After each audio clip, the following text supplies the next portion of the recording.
It's nice to be in Ottawa on a cold spring day with so many friends and colleagues, excellencies and distinguished guests, ladies and gentlemen. David asked me also if I could give a few words of introduction on behalf of the Canadian International Council. I'd like to thank the Ottawa branch for having organized this. The Canadian International Council is seeking to do things like this across our country in the tradition of the old CIIA, as you'll recall. And this is the type of thing which I think is extremely important in today's global world where we are all knit together and need as a country institutions which allow citizens to meet with citizens of other countries and share views. So this is an extraordinarily important conference, as I think you all agree, but it's also a part of a process that the CIC, along with other institutions such as the Asia Pacific Foundation, which is represented here today by its knowledgeable president, and others, as we seek to ensure that Canada is a responsible player throughout the world. I'd like to welcome also our guests from China, particularly Ambassador Liu, of whom I'll have something to say later, our special guest from the United States, Dr. Yukon Huang, our Canadian panel participants, representing a wide expertise of former ambassadors, writers, experts in the field. I note there are two former deputy ministers who will be participating today. And I just want to say to both of them here, I'm so pleased to be able to say a few words without you having cleared it first. And many of you may be surprised to know that sometimes ministers can do that. It's, in Ottawa, it's quite heretical to think that's possible, but sometimes we could even when we were ministers, could slip the leash for a few seconds and get away with a few comments. But on this occasion, it's worth reminding ourselves that things in China are changing so quickly. It's evolving so fast. There's so much happening there. There's so much happening around the rest of the world. There's so much happening in the United States. There's a great deal that we can learn from one another at this time, whether it's in terms of trade, investment, and I'm very glad to see that the representative CNOC is here participating today. I think that's an important dimension now when you think of China as a source of foreign investment in Canada. When you think back 20 years ago, and certainly when I first came to the Parliament, that would have not necessarily have been something that we would have thought possible. So things, the value chains, all these issues, security, all of these issues will be covered by the panels today. I had the privilege of being in Berlin last weekend at the Trilateral Commission, and they had a very important panel on China with some distinguished guests from China speaking.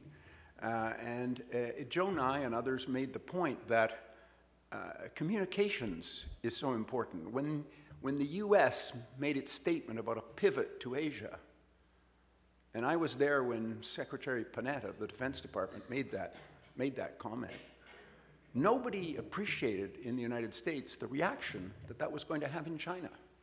And that was perceived by many Chinese as being not a legitimate move by the United States, but as a threat. And it was great. There was a great deal of angst. Now the United States talks about rebalancing its relationship. There's a great desire on both parties to make sure that one does not misunderstand one another. And so in so many of these areas, it's so important for us to have an opportunity to exchange our points of view and make sure that there is not misunderstandings between our countries. And one thing we do know from our experience is that Canada and China have many assets to build on, apart from our recognition of China, the Chinese government many years ago, the supply of wheat, the history that we have. We have in this room a wealth of experience of people like myself that have had the opportunity to visit China, get to know Chinese interlocutors, work with our counterparts in international fora. And I think it's fair to say we always approach each other with great mutual respect and genuine desire to understand and accommodate one another's legitimate aspirations. And our first speaker today couldn't be better placed to speak to these issues. Ambassador Liu was ambassador here in Canada. Before that, he had experience in Australia. He was ambassador to Indonesia. He has a depth of experience in the Chinese foreign ministry. And today he serves As Vice President of the Chinese People's Institute of Foreign Affairs, which had a mandate to enhance relations between the Chinese people and other nations and promote peace through international exchanges and through people-to-people diplomatic exchanges. No one could be better qualified to set the tone for this conference. Ambassador, thank you for coming back to Canada. We remember your time here, the warmth of your receptions, and the depth of your knowledge, your experience. Thank you for coming and sharing it with us today. We look forward to what you have to say. Thank you, sir.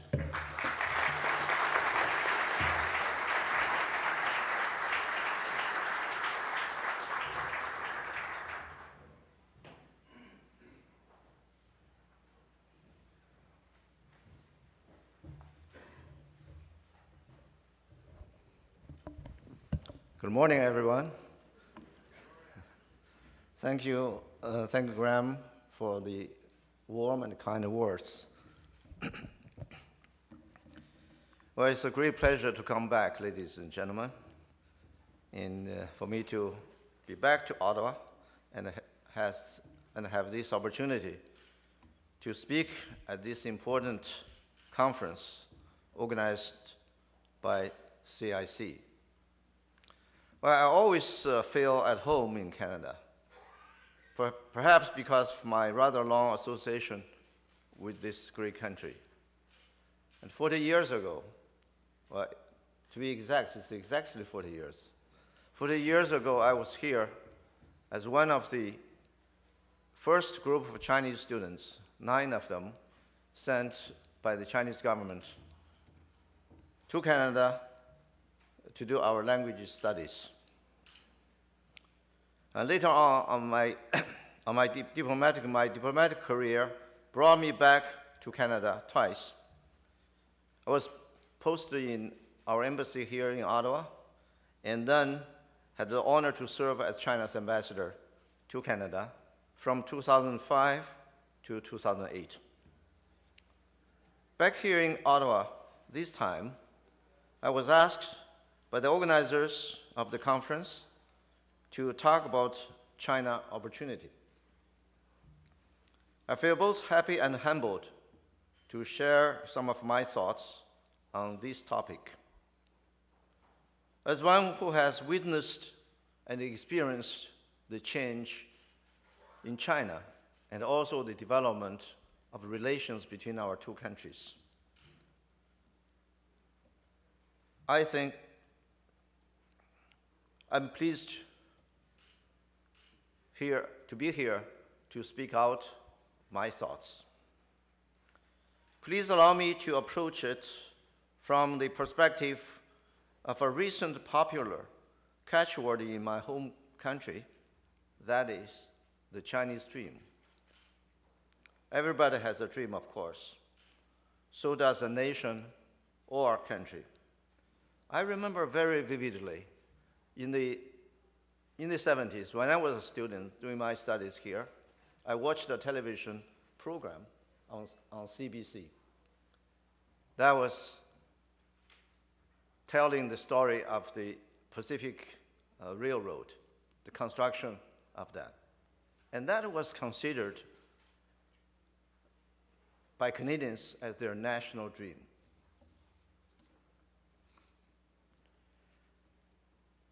And a large number of Chinese workers actually contributed immensely to the realization of this Canadian national dream. And some of them even have devoted their lives.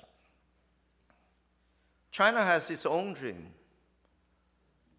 Despite its remarkable achievements in the ancient history and the essential contributions made to the entire mankind, the bitterness and humiliation that China suffered in the 19th and 20th century have left deep scars in the hearts of the Chinese people. Since then, the Chinese people have embarked on the road to pursue the national dream. The Chinese people dream of a better life, and they also long for an equal footing on the global stage. The task of fulfilling this twofold twofold dream has been passed on from generation to generation and become the common aspiration of the whole nation. To me, I perhaps want to interpret this dream as a dream of development, a dream of peace, and a dream of cooperation. Back in the year 1840, the British forced open the door of the Middle Kingdom by opium and gunboat, which started a semi-colonial and semi-feudal era in the Old Kingdom's history. The following century witnessed China being bullied by the Western powers and its people deep in the mire of misery.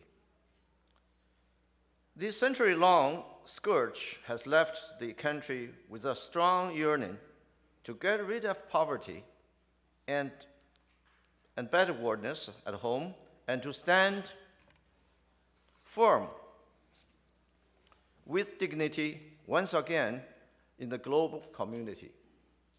To this end, the Chinese people have made unremitting efforts over the decades. The founding of the People's Republic of China, PRC, in 1949 marked the success of the national independence and the people's liberation.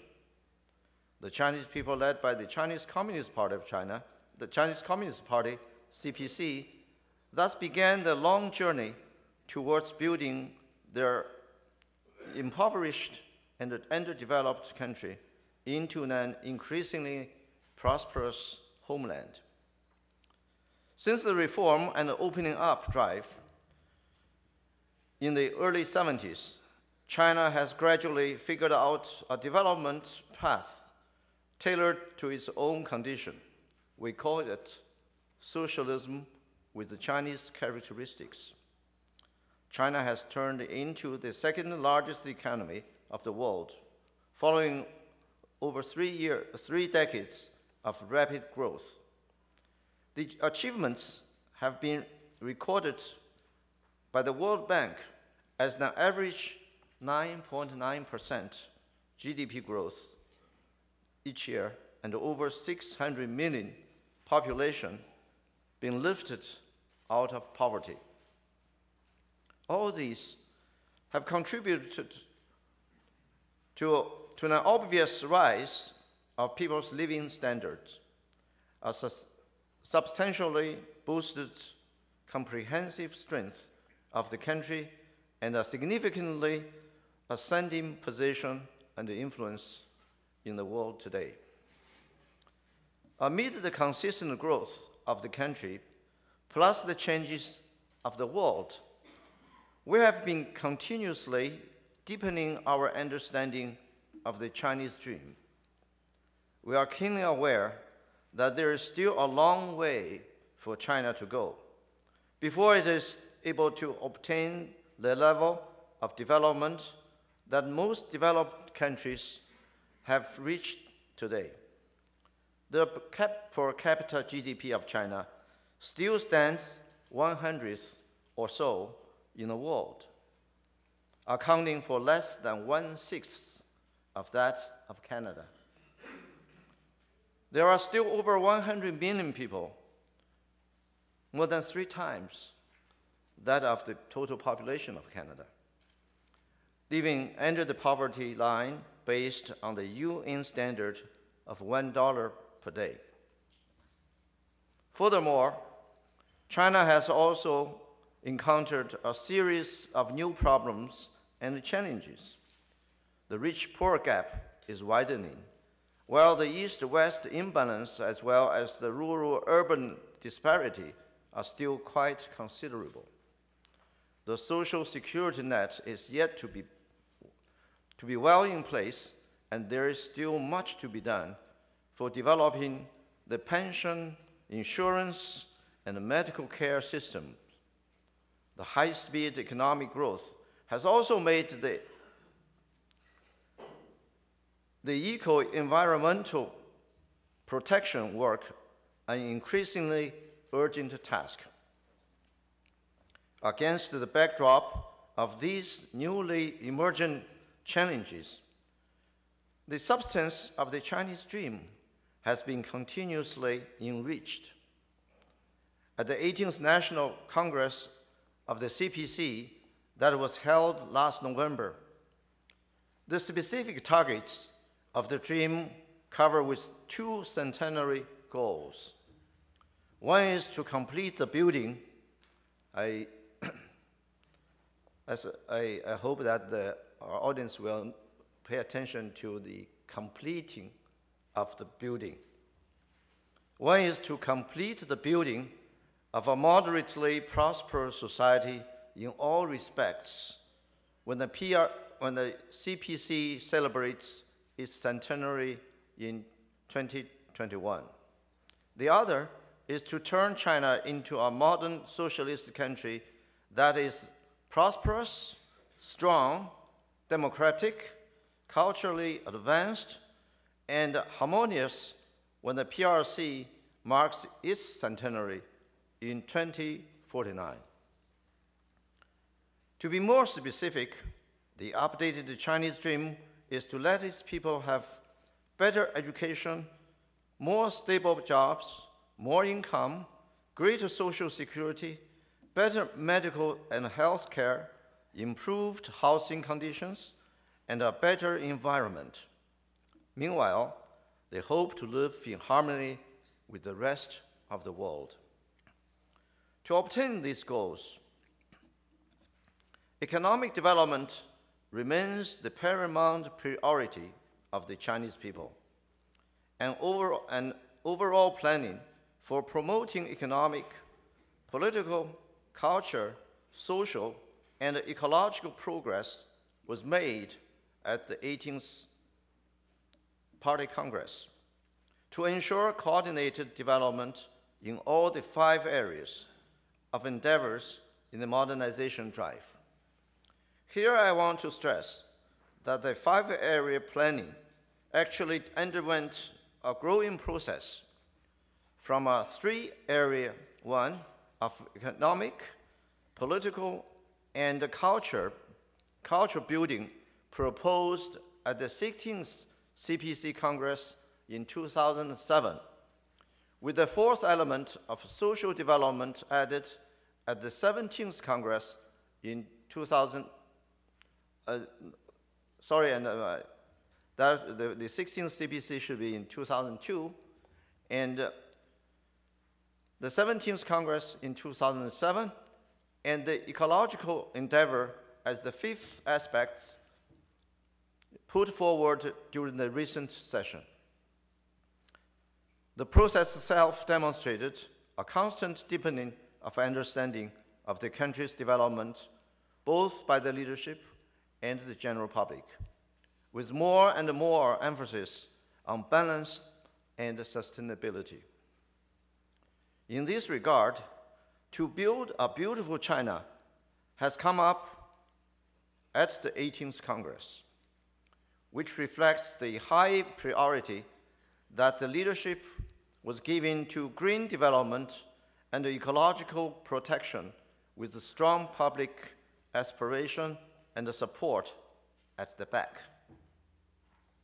The beautiful China that we dream of is neither a pretty but a poor country, nor a rich but polluted one. Only when economic growth and environmental conservation is well integrated can we really achieve sustainable development and have a truly beautiful homeland. A total investment of 3.1 trillion RMB, around 514 billion Canadian dollars, is expected to go to environmental protection during the 12th five-year plan period, which started in 2011. We have set a series of ambitious targets to be reached by the end of 2015. Non-fossil fuel resources will rise to 11.4% of the primary energy consumption. Energy consumption per unit of GDP will decrease by 16%. The total emission of major pollutants will be significantly reduced by 8 to 10%, and the forest coverage rate will increase to 21.66%. There we can also find new ideas of growth pattern written in the report of the 18th Congress, stressing the change of economic driving force from investment and export to domestic demand. In this sense, a target of doubling the per capita income for both urban and rural residents has been put on the table. The income growth has always been left behind that of the fast-running GDP in the past decades. And now therefore, to double the income by 2020 and make its growth in the same period, same place with that of GDP will not only be helpful in improving people's living standard, but also be beneficial in boosting domestic demand and reducing dependence on the export sector. It is estimated that our purchasing power as big as 10 trillion Canadian dollars could be unlocked if the target is hit in due time. In addition, the urbanization process that China is undergoing brings about very large potential of domestic demand. If the urbanization rate goes by 1 percentage point per year, as expected in the coming years for 1 or 2 decades, it means that an additional of 10 million rural population will become urban citizens every year. So these newcomers will have huge demand not only for daily necessities such as food and clothing, but also for housing and automobiles, as well as public services and urban infrastructure. A dream of peace.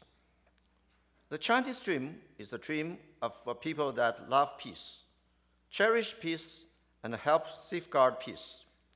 The dream is to be realized through peaceful and scientific development that will bring about common prosperity of the world in the end. We understand the rest of the world is paying close attention to China on what type of path it takes, what goal it pursues, and what a rising China will give rise to. There is a simple but explicit answer in the report of the 18th Congress, that is, China will follow the path of peaceful development. As a nation of goodwill, peace, and harmony have always been high on our national wish list.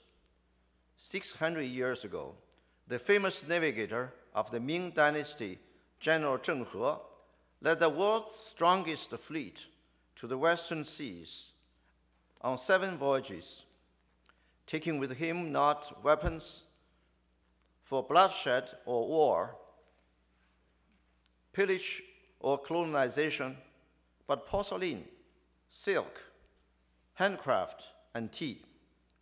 The story of this great envoy of peace and civilization fully demonstrated the sincere wish of the ancient Chinese to have friendly relations with the rest of the world. As I mentioned at the beginning, the modern times has left the Chinese with a haunting memory of the sufferings of war. Only the casualties China suffered during the Second World War or as huge as 35 million. That is more than the population here in this country.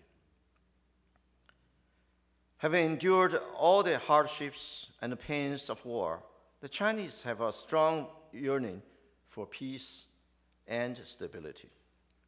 That is why China announced to the world its independent foreign policy of peace immediately after the founding of the People's Republic of China. A few years later, in 1953, it put forward the 5 principles of peaceful coexistence and made its solemn commitment to the world that will never seek hegemony or expansion. Rather, it will always be a staunch force in maintaining peace of the world.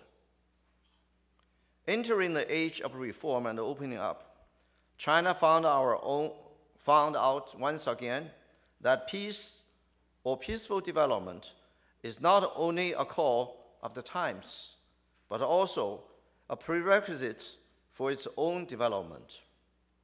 On one hand, China needs a peaceful and a stable world to pursue its own development. On the other, China helps maintain world peace and prosperity through its own development.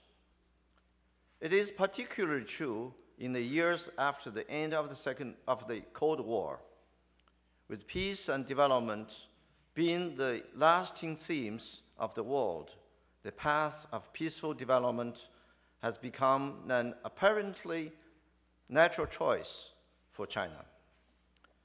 China has never set up any military bases abroad, nor has it invaded any other country. China is the only nuclear state that has promised not to be the first to use nuclear weapons. As a permanent member of the United Nations Security Council, China has been playing a constructive role in promoting world peace and stability. China has contributed more than 20,000 personnel to the UN peacekeeping force and missions, more than any other permanent member of the Security Council. A dream of cooperation. The report to the 18th Congress has also given an explicit answer to the question of how China will act in the world to pursue its dream. The answer is cooperation for win-win results. Being a nation with a huge population of 1.3 billion, China cannot develop itself in isolation. On the other hand, the world cannot enjoy prosperity and stability without China.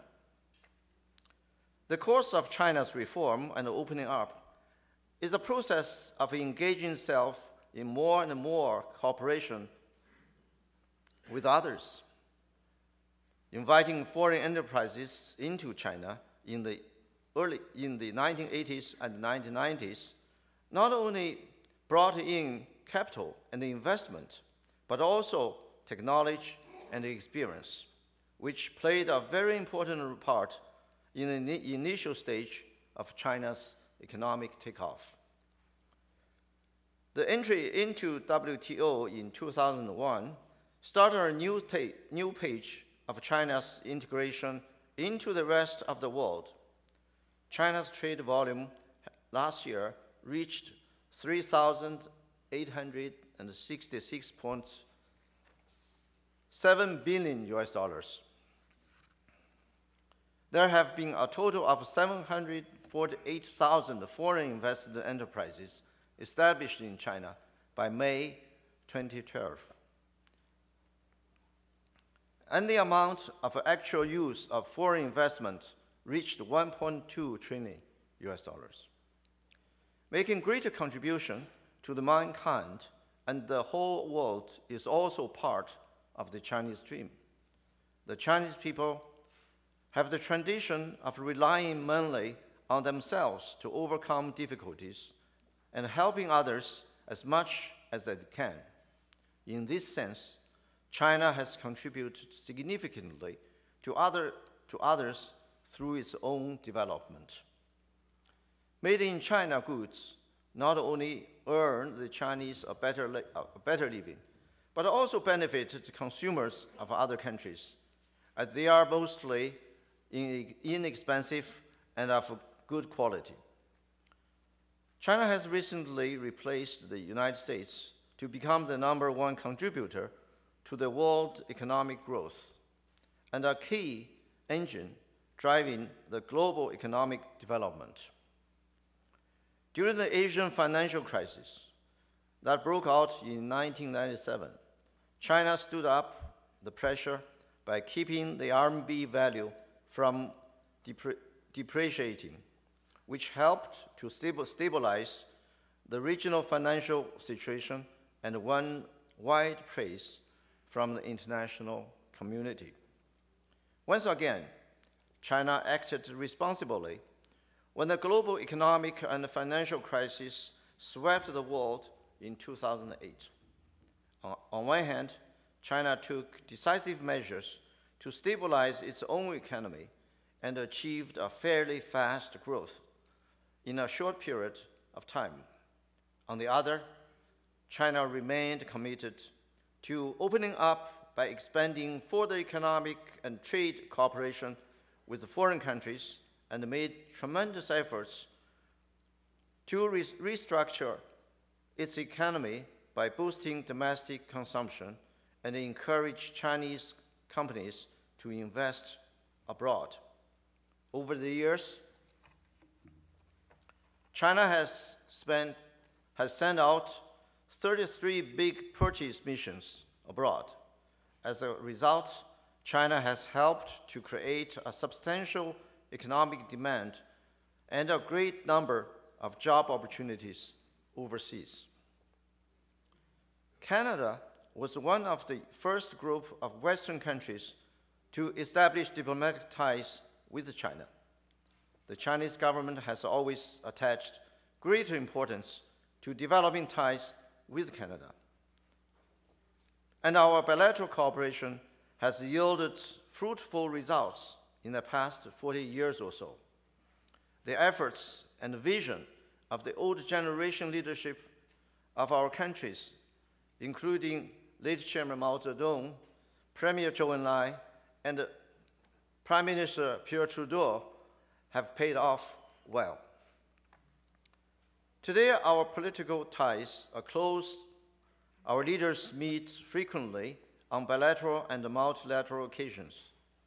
The bilateral relationship has been upgraded to a new level of strategic partnership. We have engaged effectively in cooperation on many international and regional issues. Our economic ties further strengthened. At present, the daily trade volume between our two countries is approximately $150 million. This is equivalent to the annual trade volume 43 years ago. China is now the second largest trading partner of Canada. We have seen more and more exchanges and cooperation between our two countries in areas of education, science and technology, energy, tourism, and people-to-people contacts. Among 10 provinces of Canada, China has entered into agreement with 9 on mutual recognition of higher education qualifications. 14 Confucius Institute and 15 Confucius classrooms have been set up in Canada. Canada became a designated overseas destination for Chinese tourists in 2009. And in 2011, more than 369,000 of Chinese tourists chose Canada as the first stop of their overseas trips. Of course, this number compared with the previous years is a big jump. But still, to me, I think there is still a great potential to tap on. because each year there are about 70 million Chinese going abroad. And if Canada can attract 1%, 2% of all these, and you can imagine how many tourists from China can come to Canada. The military-to-military exchange between China and Canada are also increasing. There have been several rounds of port calls by our two countries' Navy ships. All these have shown that the Chinese dream cannot be realized without China's engagement with the rest of the whole world, including Canada. Being a member of G7, Canada plays an important role in the international affairs and has its own strength in many areas such as finance, agriculture, science and technology, environmental protection, etc. We have many common interests, and our economies are highly complementary. As China accelerates its industrialization, urbanization, and IT application, there will be more opportunities for us to cooperate. It is my sincere hope that our bilateral cooperation will continue to develop and set a model for mutually beneficial relationships between China and other countries. Ladies and gentlemen, this is my interpretation of the Chinese dream. In short, Chinese dream brings China opportunities. There is no denial